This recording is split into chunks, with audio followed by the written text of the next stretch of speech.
হাসিনার গ্রাফিতি মুছে ফেলার বিষয়টি একটা ভুল বোঝাবুঝি থেকে হয়েছে। আমাদেরকে ঢাকা বিশ্ববিদ্যালয়ের কর্তৃপক্ষ জানিয়েছেন যে ওনারা এই গ্রাফিতিটা আবার নতুন করে করবেন এবং ঢাকা বিশ্ববিদ্যালয়ের কর্তৃপক্ষ ওনারা একটা সিদ্ধান্ত নিয়েছেন। বিশ্ববিদ্যালয়ে আইন বলে ওনারা এই জুলাই বিপ্লবের যে স্মৃতি স্মারকগুলো ঢাকা বিশ্ববিদ্যালয়ের ক্যাম্পাসে রয়েছে, এর মধ্যে গ্রাফিতিও রয়েছে, এগুলো ওনারা বিশ্ববিদ্যালয় কর্তৃপক্ষ নিজ দায়িত্বে ভবিষ্যতে সংরক্ষণ করবেন।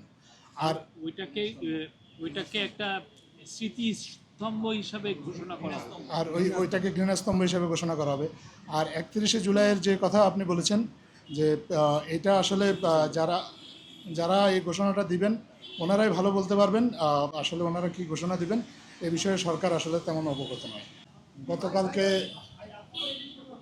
আমাদের স্বরাষ্ট্র মন্ত্রণালয়ের একটা ঘোষণার প্রেক্ষিতে কিছু কিছু ক্ষেত্রে ভুল বোঝাবুঝি হয়েছে। অনেকেই আসলে ভুল বুঝেছেন, ভুল বুঝে অনেকেই হয়তো ধারণা করেছেন যে সচিবালয়ে প্রবেশের যে সাময়িক যে নিষেধাজ্ঞাটা দেওয়া হয়েছিল সেটাকে অনেকেই ধরে নিয়েছিলেন যে সাংবাদিকদের প্রেস অ্যাক্রিডিটেশন বাতিল করা হয়েছে। এটা আসলে তথ্য হিসাবে সঠিক নয়। আসলে কোনো সাংবাদিকের কোনো অ্যাক্রিডিটেশন কার্ড বাতিল করা হয়নি।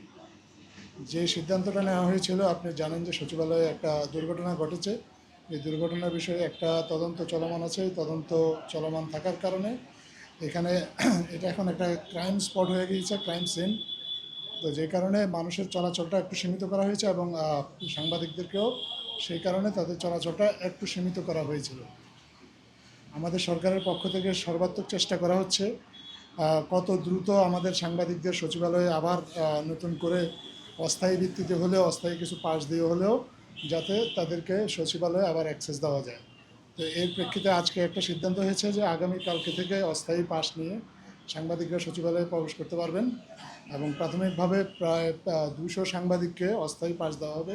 সচিবালয়ে কর্মরত যে বিট আছে সেই বিটে যে সাংবাদিকরা কাজ করেন তার প্রায় 160 জনের মতো সদস্য আছে। তাদের পাশাপাশি বিভিন্ন টেলিভিশন চ্যানেলের 40 জন ক্যামেরাম্যানকে অস্থায়ী ভিত্তিতে পাস দেওয়া হবে।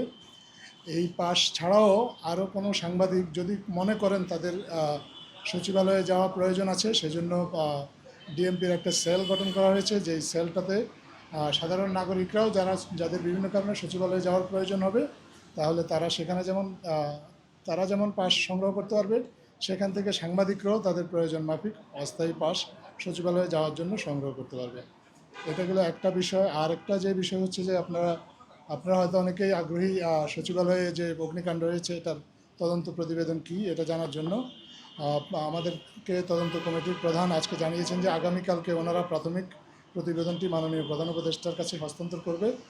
তদন্ত কাজ এই মুহূর্তে খুব সাকসেসফুলি চলমান আছে। তদন্ত কাজের অংশ হিসাবে ওনারা যাবতীয় প্রয়োজনীয় আলামতগুলো সংগ্রহ করেছেন এবং এর মধ্যে কিছু আলামত দেশে পরীক্ষা নিরীক্ষা করা হচ্ছে। ওনারা যদি প্রয়োজন মনে করেন কিছু আলামত দেশের বাইরে পাঠিয়েও পরীক্ষা নিরীক্ষা করার হবে বলে ওনারা আমাদেরকে জানিয়েছেন। আপাতত এই দুইটা আপডেট আপনাদের কাছে শেয়ার করার ছিল। আর আপনাদের যদি নিজস্ব কোনো প্রশ্ন থাকে আপনারা কাইন্ডলি করতে পারেন।